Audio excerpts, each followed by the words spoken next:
So then I click this green button finally. So it switches now to the pipeline editor, or its default configuration basically. And there you also find different tools. So when so I did this editing, here it showed again how to get there. So when you click the green button, it looks like that. And the central part, there is the pipeline. There the interesting things will happen. And you have here at the top some tools that will be helpful, and explain them in a later set of slides, what they actually do. And they're quite useful. And then when you click this button here, it says start adding nodes, and it will actually switch to the node panel. So if you are getting ever stuck with how to navigate to the pipeline, this quick guide, which is default activated, you can go and read through it. Okay, how do you do this? How do you select multiple things? How do you move around? And so on. So you can read up on it. And then you click this green button, it will just switch to a different panel. So I can just go back here to this quick guide in panel all the time. So we are now set. We have here all these nodes, but we first try get data into JIPipe. And how to do this, and what is the idea behind it. So, as you're all familiar with ImageJ, in ImageJ, it's very straightforward to get data. I have, for example, this Blobs image. You can just drop it in via file open. You can go there and open it, or you drop it into the window, then it will open up. But this is an interactive tool. It will do basically things immediately when you click them, more or less. Sometimes you have to click OK to make it do something. But JIPipe is a programming language. Even if it's visual, it's still a programming language. And instead of it doing something immediately, it asks you to define first what will happen later on. So basically make a recipe, like when you're cooking, and then you tell the program to execute the recipe. So the recipe could be, okay, put the chicken in the pot, and then later on you will get out whatever you can eat. And you are defining this recipe here in JIPipe. And then you later on tell it, okay, now execute it. And this is sometimes a bit hard for some to get from this interactive workflow to something where you have to define it first and plan it a bit, at least in the context of image analysis. So we have, you have hopefully yesterday downloaded these example data. And there you will also find always all the pipelines that I put together with you. So in this, there's a JIPipe pipeline that you can, if you want to go back at some point and then refer to it, you can just open it up and then it should work as is. It is saved in a way that JIPipe can run it from this directory. So we have here this blobs.png in there.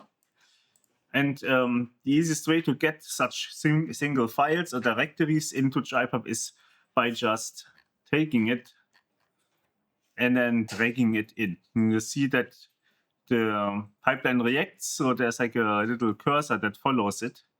And then when I let the mouse go, then it will add a new so-called node into it. It says file list. And then at the bottom in this gray part, it says the name of the file, because JIPipe adapts it automatically when you have only a single file or a single folder. It will set the name automatically so you know which one it is. So as we are here, let's first have a little instruction what these nodes actually are. Let's zoom a bit in, which I do by the holding control and then mouse scrolling. Or at the top right, you'll find a zoom control button. So you see here, I can zoom it in and out. There you can also set it to specific zooms. And then you see one of these nodes that doesn't do yet so much.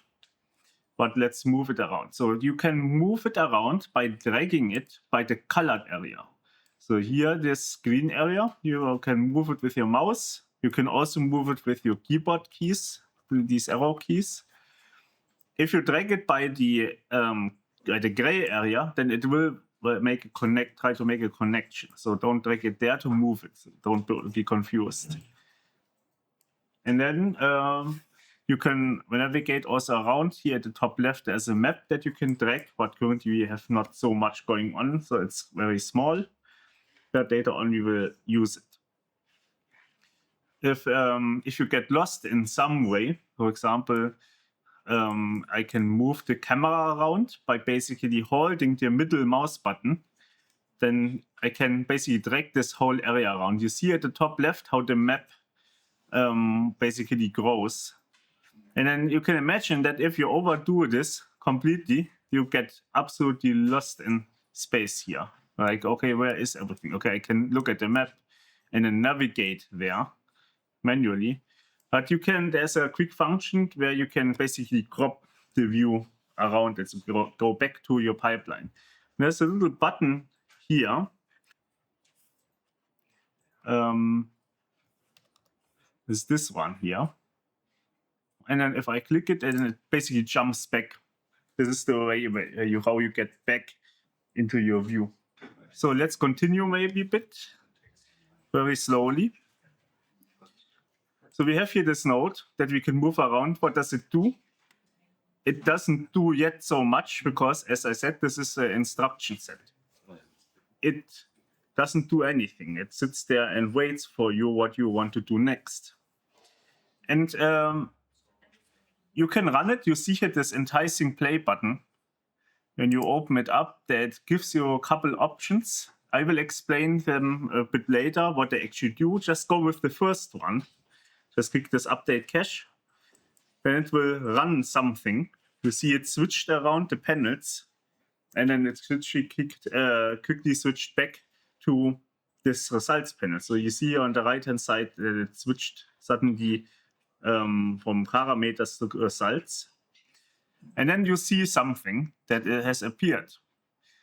And it says here like index, and then preview blobs.png, and then some string representation. You can double click it. It will open up in a viewer. And then where's our image? Well, it is not yet an image, is the thing. For JIPipe, this is now a file. It is something that it's basically a data that JIPipe can work with, and this data contains a file, an instruction where a file is. You can do more with it than just importing it as an image. So that is what JIPipe offers. You can later use it, for example, to obtain metadata, for example. And this is the way how you can how JIPipe works. It basically sees files and paths and directories as something to work on that can be modified and changed. So how do we get now an image in? There is this add node panels. If you did not click this green button, it's still at the quick guide. Click here this green start adding nodes, and it will switch over. And there is a node. I have a whole database of those, which that I also put on the exercise of common ones that you find in ImageJ versus the ones in JIPipe. And if you click the search here and then type in import, then you find different things how to import. So import filaments, import ImageJ, sample image, import. But what we import actually this time is importing an image. So I type it a bit out more, import image. And there you see entry that says import image, load image via native ImageJ functions. And to get this into a pipeline, to add it to our set of instructions, you can either drag it in, then it adds it in where you dropped it to, or you can double click it. So for example, you see here always when I click, it makes like a little cross.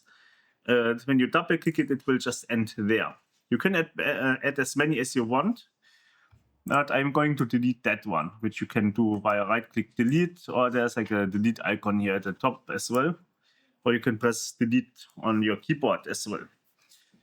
So it sits here now, and it doesn't import an image yet. And there's something interesting going on. It has an input. So the data flows always from top to bottom. I forgot to explain that, and but is explained in the slides. And this red. Red usually means something is wrong. And if something is wrong, or you want to know something about an input, there's like when you hover it with your mouse, there's a little cogwheel. You can click it, and then it basically shows a menu with different options and then what it is. So it says here file. It's basically its type that it expects. Then how it processes things. This will be important data.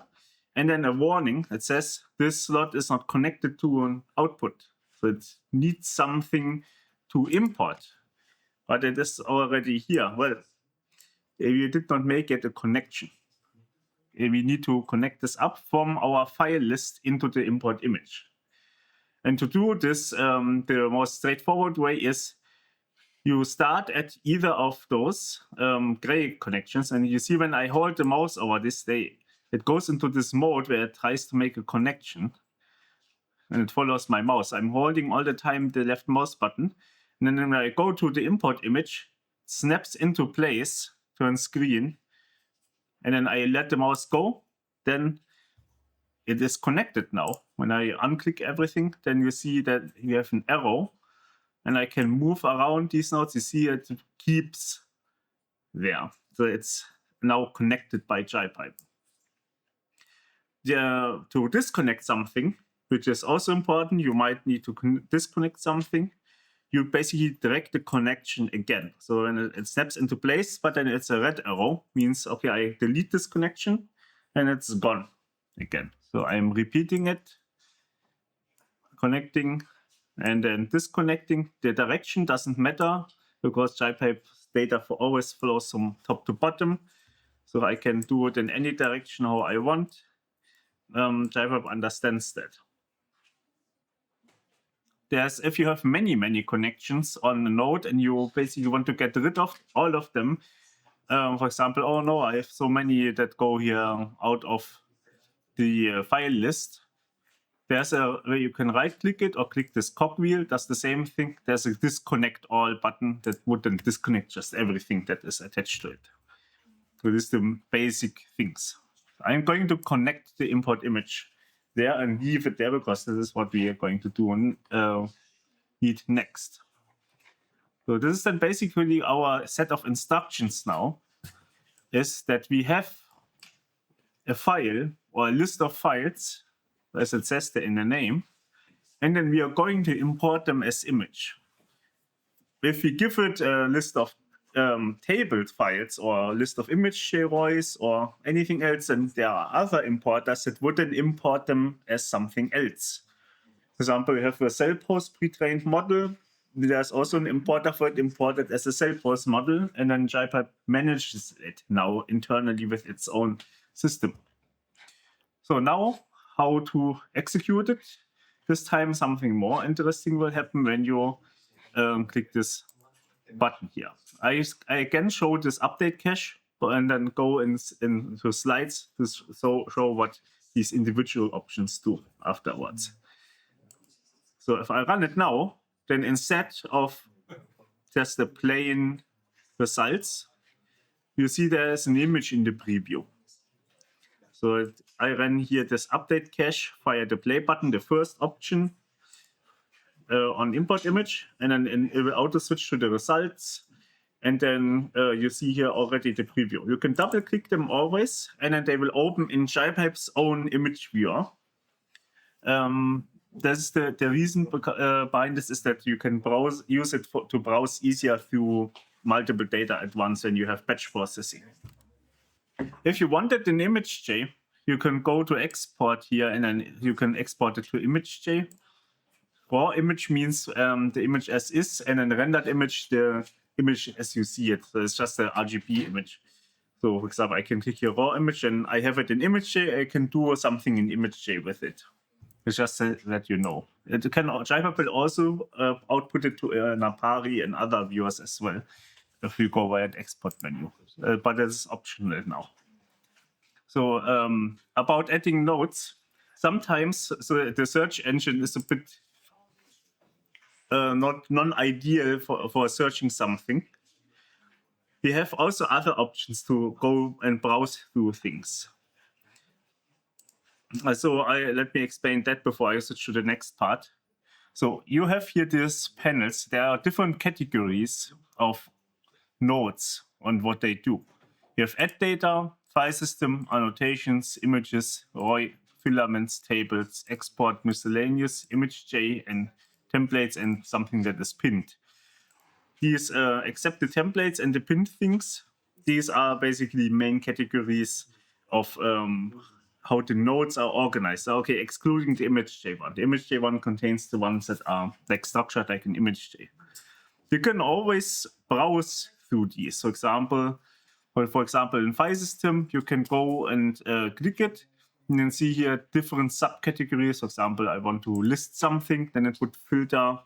You can basically browse through these.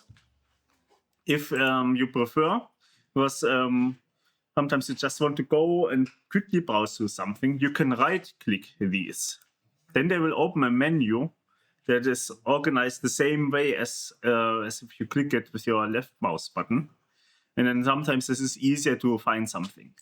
For example, if you don't find the import image because for whatever reason the search engine broke for you, and it does work for me here, as you've seen, you can also right-click Add Data.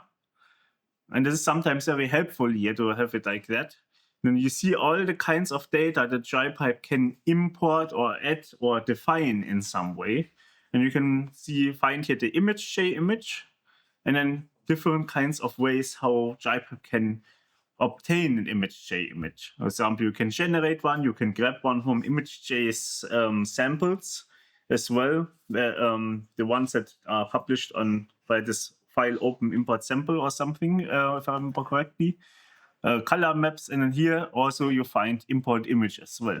When you hover it with your mouse, you see that it makes like a tooltip with an explanation, and then also it gives you, for some nodes, an alias where it is approximately located in image.js menu if it matches up somewhat. Like for example, here it says IJ file open image. Because it is approximately there where image.js puts it in file open, but in image.js then decides on the file type. But here you have to know which node you want to use. So it's just different ways. For example, let me add the image.js image import image into it again, but from the menu, and then I also get the same node. We have now run everything. We have here this small pipeline where we define basically where a file is, and then tell JIPipe to load it via the image.js importer into an image that we can then open and then can look at. And I skipped over that a bit. When you click this play button, you have multiple options here. And I'm explaining them now, but so far I ran the update cache mode. And there are different other options. So you have update cache, cache intermediate results, update predecessors cache, and then these two here at the bottom, they are a bit special. They are very rarely used, only for special cases where you need them. So if you are, this is a pipeline. I deleted the names, so you focus on where I want you to focus. Namely at the pipeline here at the bottom. If I run update cache on that one, doesn't matter what has been already stored in memory or whatever, just trust their JIPipe's workflow management system. When I run that, then it will basically run this node.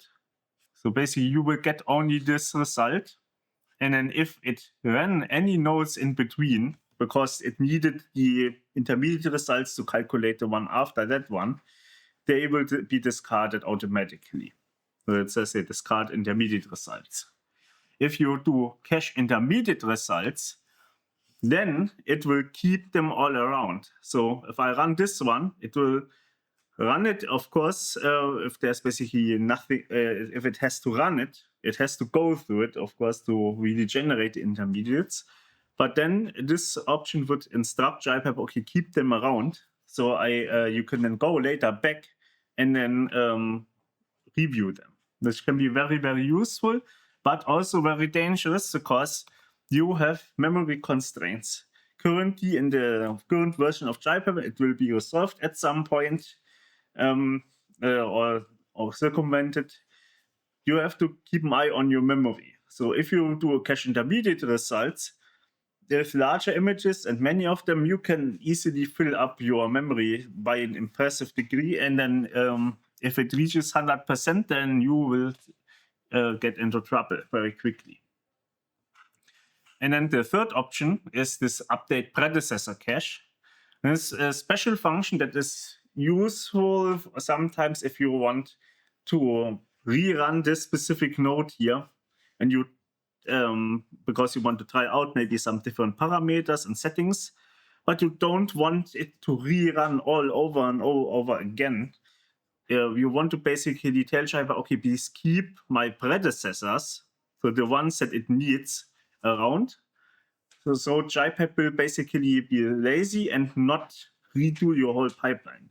JIPipe basically, when you run something, it goes back the flow and then checks, okay, what do I actually have to run? Is there some results already stored? If yes, then it will just avoid rerunning things.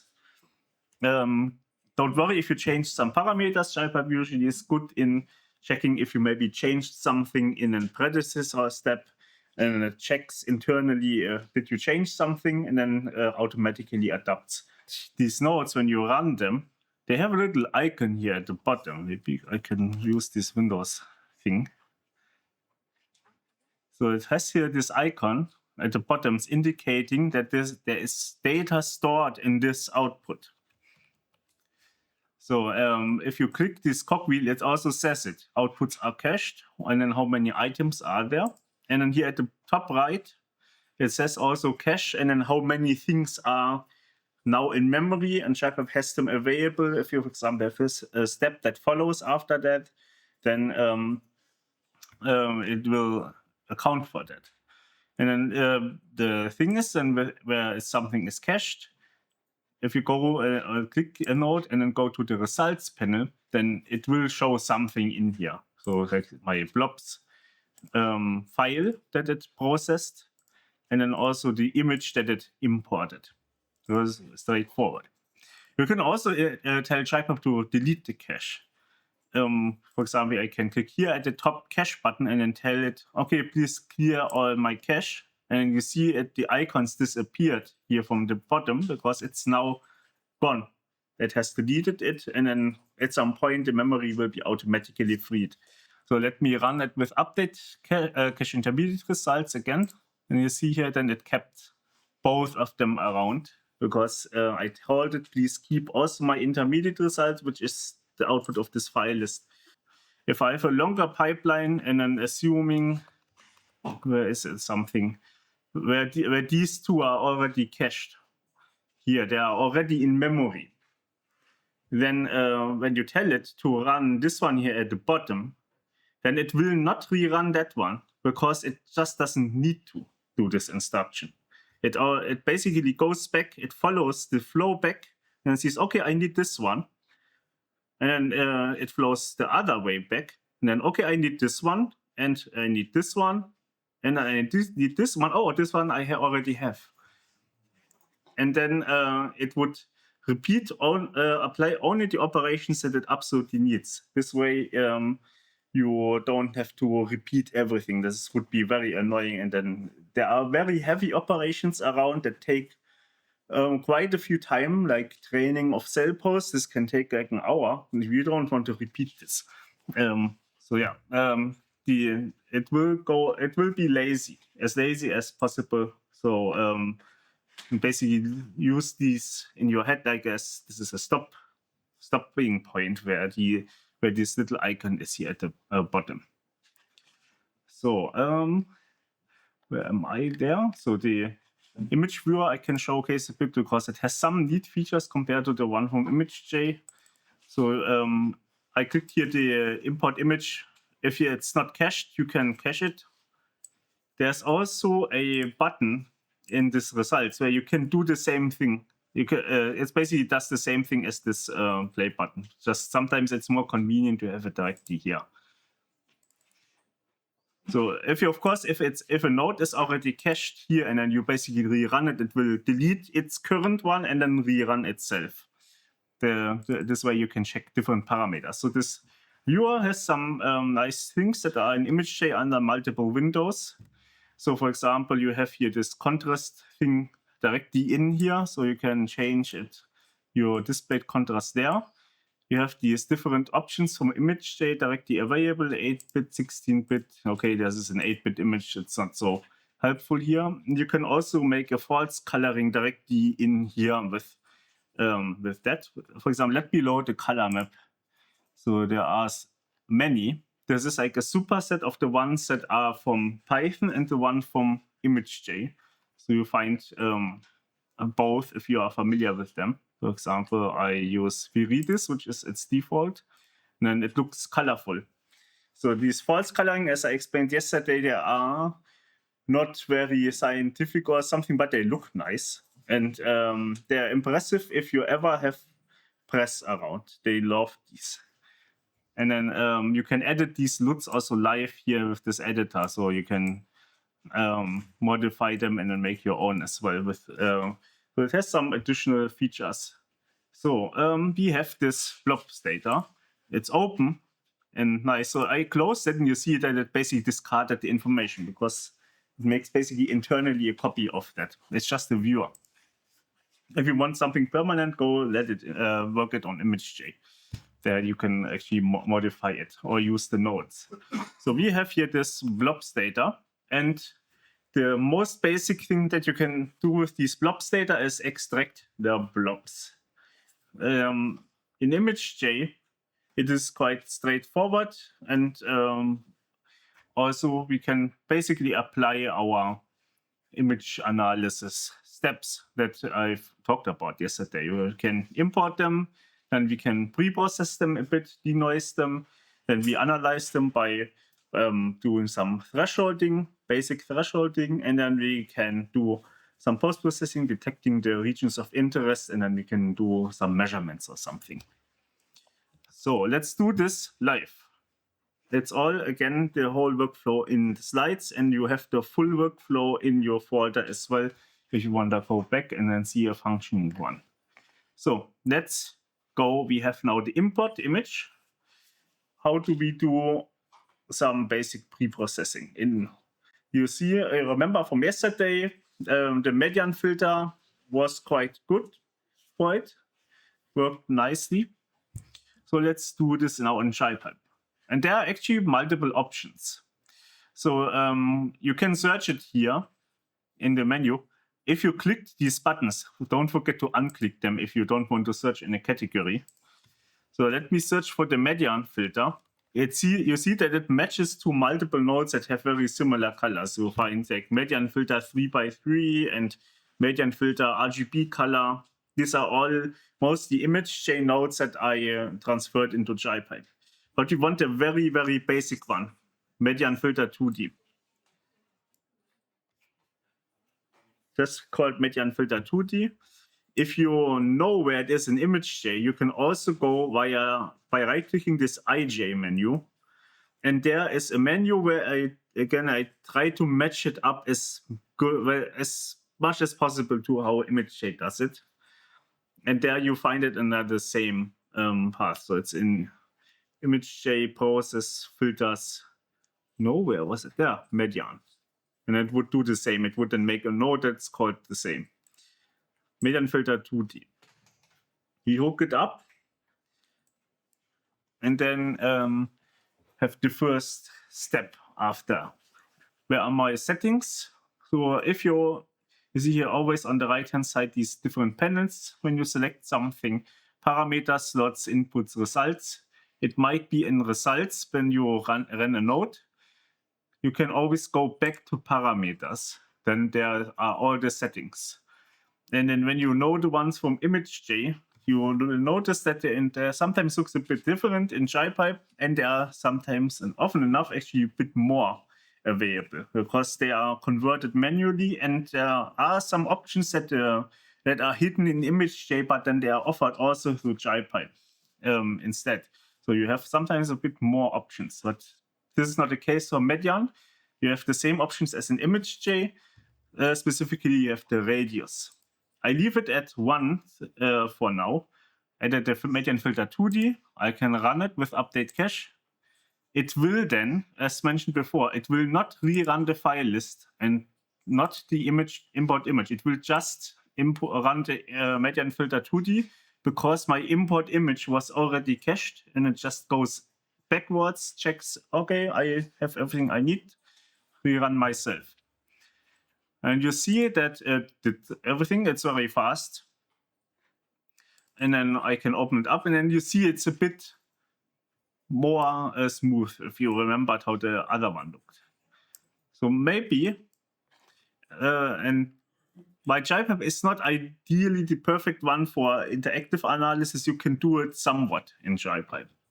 So that's why I keep this one here open. And I'm going to change the parameters a bit and then let it update.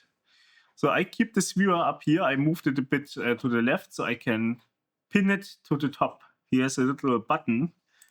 I can pin then the viewer that it stays on top of my window. And then here in my Median filter 2D, I go to the parameters. And there I can, for example, change the radius, make it a bit more noticeable, maybe radius 3. Nothing will happen yet. So because you have to instruct JIPipe to run something, you can, of course, hunt down the node and then do the update cache from here. But this is highly inconvenient, you can imagine. But fortunately, there's an update cache button here directly in the viewer. You can just click that one and then update cache, and then it will run it. It's very fast. And then you see how the viewer updated itself. So let's make it very noticeable. I'm increasing it to like super high, 7. Update cache. And then the viewer will update. It has like a timer inside that it takes, waits for it like 1 or 2 seconds to update itself. And this way you can semi-interactively check it out. Although more common it is that usually you figure out the parameters within ImageJ because you have the live preview and it's really made for it. And JIPipe later on you go when you make it basically as a macro effectively. Okay, this was a bit too high. Maybe set it back to 2 so I can see it here. And it's only not in the viewer because we basically ran it. We rerun the node, and then the viewer basically updated itself based on, okay, I have new data. If I close it, then it's still in the results. Median filter, and then a simple segmentation is enough. And in JIPipe, this is called auto threshold 2D. The node is a bit mouthful. This is often in JIPipe, but we have to differentiate it between the 3D and 2D. So auto threshold 2D, add it in, and then connect it again. And remember from ImageJ, some annoying thing there is that you often have to convert the images into 8-bit. So if you use ImageJ a lot, you notice that, like, okay, you worked on some image, and then you want to threshold it, and it tells you, oh, it's not an 8-bit, please do convert it into 8-bit. JIPipe will do this for you. And then how do you see this? The input of the auto threshold, you see the icon is different. It's not this blue icon, which basically says it's an image, just an image. Here the image icon is gray, and it has a little 8. If you click it, it says it's an ImageJ image 8-bit. And you see it's bit when you look at this arrow a bit carefully, that it has a slight blue tint in this outline. This indicates that there is a conversion going on between the data types. So basically, when JIPipe feeds the images from median filter into auto threshold 2D, the auto threshold node will auto convert them into 8-bit for you, so you don't have to add 8-bit operation in between. So this you will find this a lot in JIPipe, where you have nodes that are based on ImageJ functions that require specific inputs like bitdef8, bitdef16, or maximum this.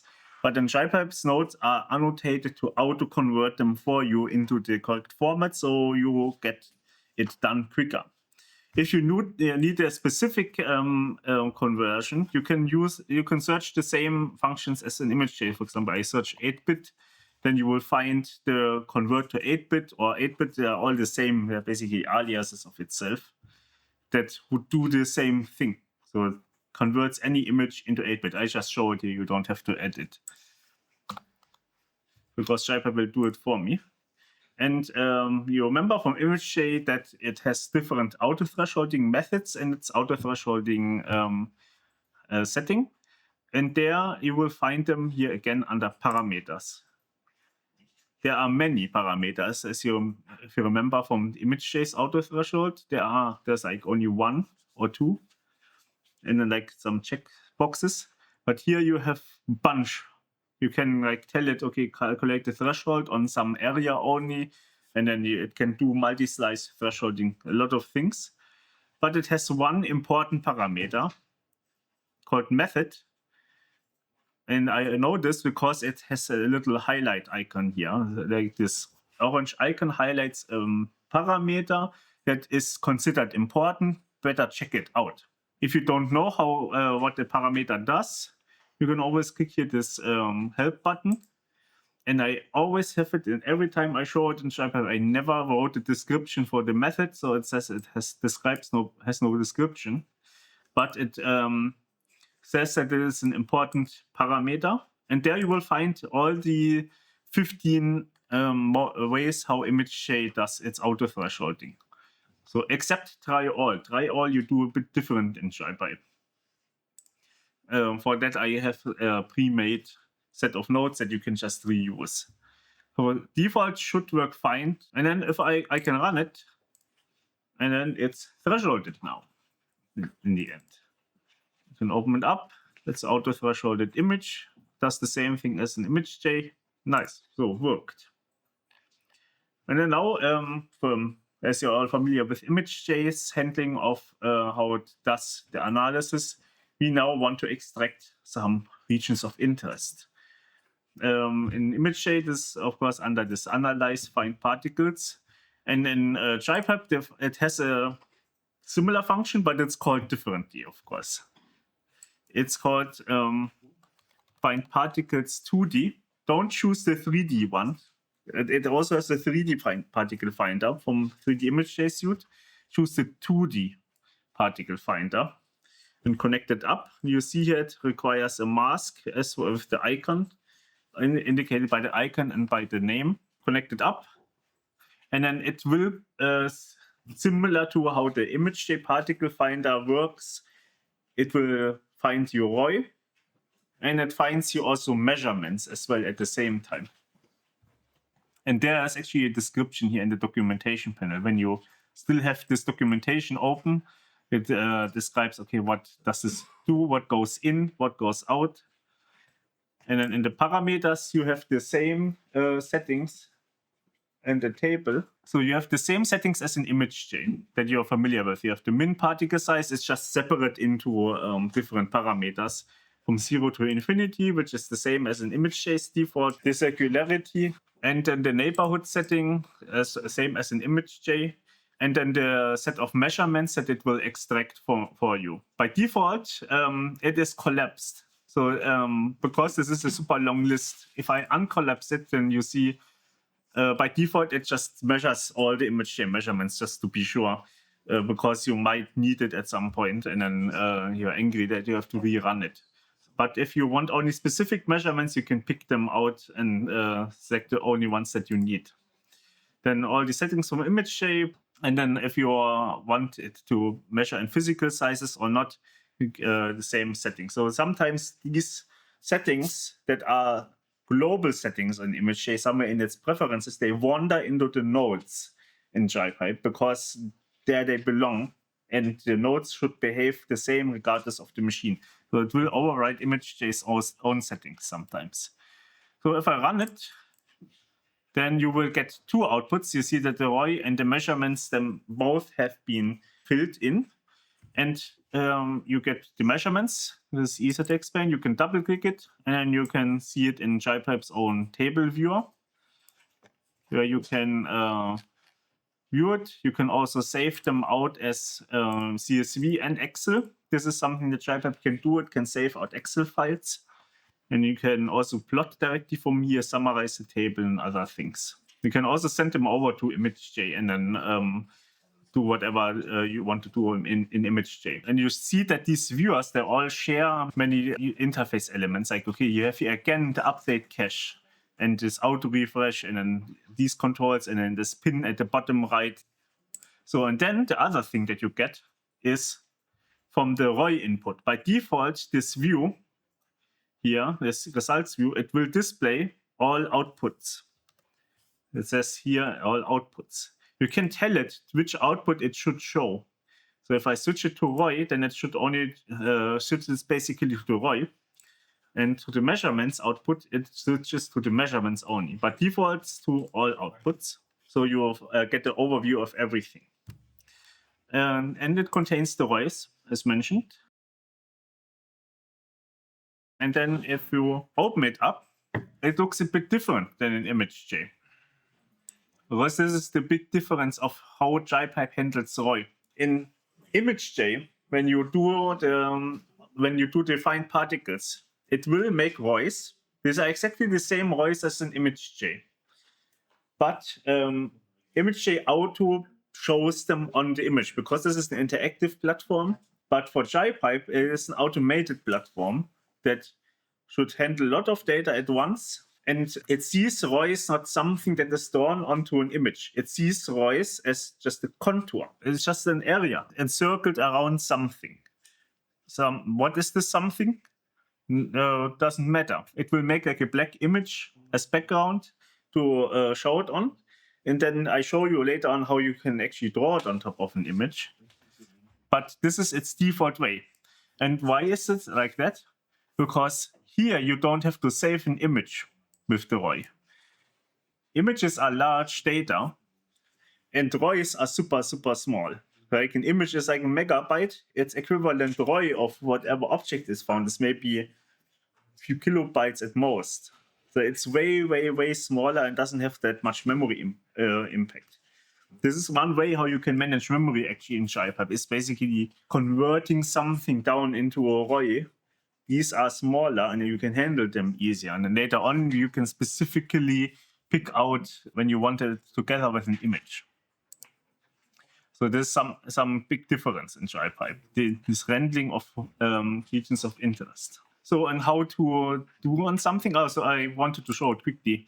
So this is JIPipe's ROI manager. When you go here into this image viewer, there's in the bottom, when you double click the ROIs, there's like a panel, it says 2D ROI. And then it lists all the ROIs that it basically has. These are like, this is like the ImageJ ROI manager just simplified as just a list. Because you're supposed to work with a ROI with JIPipe's own ROI processing methods. So I can pick them out here, you see them. These are contour ROIs like in ImageJ, and they display just an ImageJ when you browse through them. In this 2D ROI category here in this ribbon thing, there's also a pick button where you can like, okay, I want this. And then you can also do very basic interactive things. That's not on the level of ImageJ. You can tell it, okay, measure this, please. Yes, measure the selected ROIs. And then it would measure it on the image that you see. Like you can get the areas quickly. It's just for something quick interactive. Ideally, you can send them over to ImageJ and then and then use ImageJ's ROI manager. There's like a button here where you can send the ROIs over to the ROI manager from ImageJ. So I want to send all my ROIs, and then you see you get here an ImageJ ROI manager. It will make a copy of the ROIs, so you don't destroy your workflow. But there you can, for example, then continue in ImageJ and do something. So you know that this option is there. And then let's show it on something.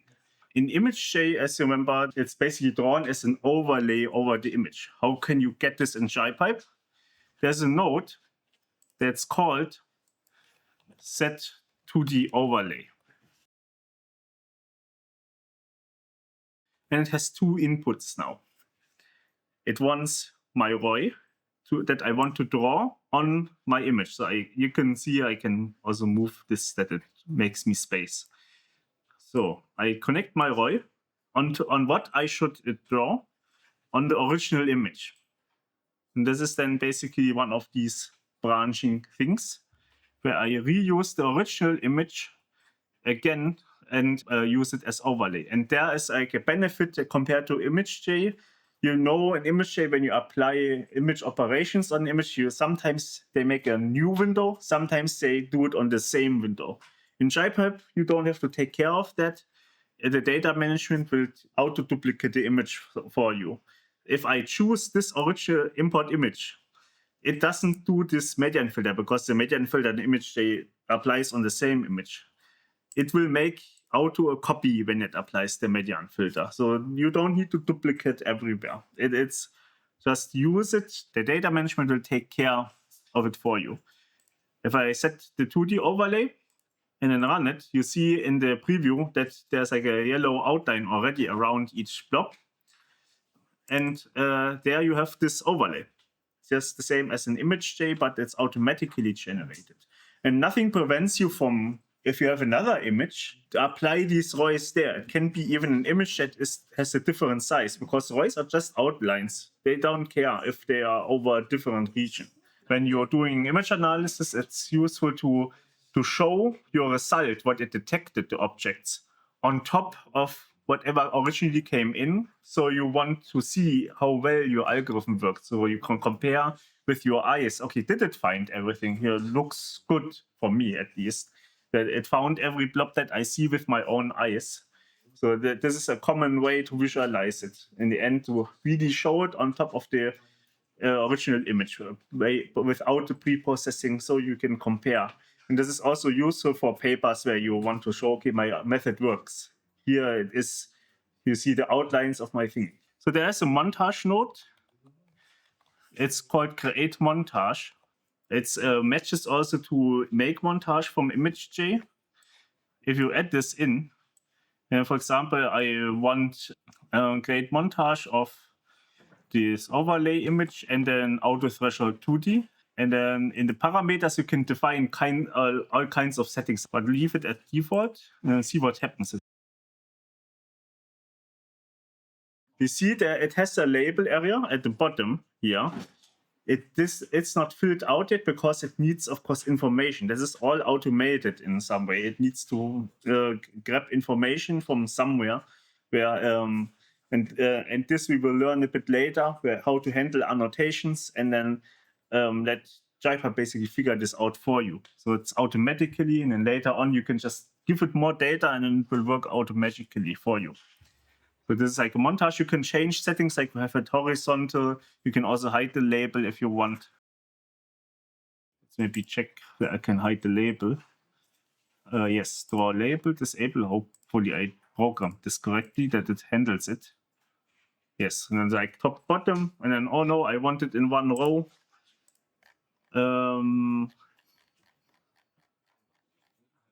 First numbers of row, 1. It has a few more options than the one from ImageJ. It's a completely rewritten montage node. And so the order is, of course, messed up because the node expects information about the order. It doesn't have it yet. But with annotations that we will learn later about, we can actually have that. And then auto-sort our montage completely automatically based on metadata. And then this way, you can have it like that. So I want to also show, aside from this montage, in ImageJ, when you have like an overlay and you want it done as an RGB image now, really rendered out, you can of course apply an ImageJ equivalent would be flatten. In this ROI manager, there's like a button flatten and then renders it out, makes an RGB image, and then you can save it out as a PNG. In JIPipe, you can do the same. You can render these overlays with a dedicated node. It's called render overlay. So it's called here render overlay. It would flatten it.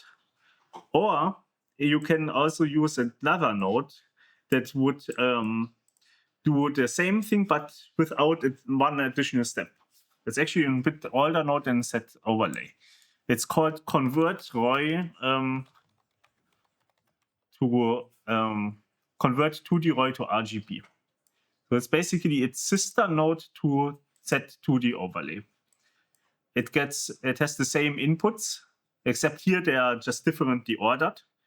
A side note, you can order them how you want. So you can right-click them and then you can move them left to right, depending, so it's nicer ordered. I give it again my ROI. I can just reuse it. This is the benefit of branching. And as JIPipe handles these ROIs differently as like separate lists, you can have as many as you want, as many ROI lists as you want, unlike an image.j. And then I give it again my original import image, because this makes sense to render it on that. And then when I run it, then it looks the same as a 2D overlay, but you see the type here is now an RGB image. And then there is no 2D ROI anymore in there, because they are fully rendered out now as an RGB. And these you can export out. The same thing with render overlay. We'll do exactly the same thing. Render it out into RGB, same as flatten. But this one is 2 steps and this one is 1 step. And let's try to reduce the steps that you interact with. So now we have our project. It renders out something. There will be part also in saving out the results into files. Comes later. But leave it as is now. And then don't forget to save your projects. It's quite straightforward. As with any tool, you can go to project save, or you hit Ctrl+S. And one thing you have to keep in mind is that your data is not part of it. So there's an ideal standard way how to save your project. You don't have to do it, but I do it always like that. It's basically you save your project next to your data in some way. So you have, for example, you make a folder. This is then my project folder where there's all your data. Or you can have your data in subfolders or in a hierarchy. It doesn't matter. Save it next to it. Then JIPipe will auto-convert the paths, basically, of this import file thing and everything into relative paths. So if you put this workflow onto another PC, it will instantly work. This is exactly what happens with the ones that I gave you in your uploaded folder. These are saved next to each other or like in a hierarchy next to each other. And then it will auto-convert the paths internally for you into relative paths. And then this way you can distribute it super easily. When you save out the project, the directory where the project lives, this is called the project folder in JIPipe. There's also another set of folders, and I will briefly explain, but later on we will handle them a bit more. These are so-called user directories. So the project folder is this, and then you can tell JIPipe, okay, I want to also track other directories where I have things or where I write things out. And this can be accessed via this project overview. This one is here at the top. If you go to it, it will open a new tab. It's called Project Overview. And this is basically like a command center for your project. This is the idea. This thing will open up if you give someone else your project. That's why all this author saving and everything. You are an author of your project, and JIPipe saves this information into the project. When someone opens it who is not in your list of authors, JIPipe will jump to this project overview, because the idea is, imagine that this is a reviewer, they're already grumpy, it's Christmas or something, and they just want to test out if your workflow runs. They will jump there. If you set this project overview up, then they can stay here. They don't have to see your pipeline, run everything from here. And you will get also helpful tips from this system. And there you can use this directories overview here to basically add configure a custom directory into your project that can be anywhere. You can, for example, have a project where you can say, okay, this is my input directory and my output directory, and I want to be configurable easily from this overview so someone else can use my pipeline. For example, I say, this is my inputs directory, and then I have one that makes my outputs. I select that one and give it a key. And then you see here that it appears in this view. The same I can do with my other directory that I made.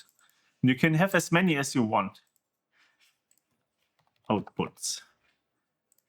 So, and then this way, later on, you can then make use of this to have a bit more control where these things go, and you don't have to go into the pipeline and change the directories all the time. We have now set up the projects and the storage locations. And you can reuse these directories in various ways. I will give explanations later on how you can actually use them. But let's say quickly, you don't have to follow this explicitly because this is actually outside of what I planned for that part a bit. You can search this called project user directory node. And this one basically asks from you the key that you set when you created the directory, and then you can just reuse it. For example, inputs. If I type it in here and then run it, then it would point towards my inputs directory that I made. I can open it up. It's in Explorer. Currently, it's empty because it's freshly made. But this way, you can use it as input and, for example, use the batch processing on that, explore everything in there. And the same with outputs, write everything there.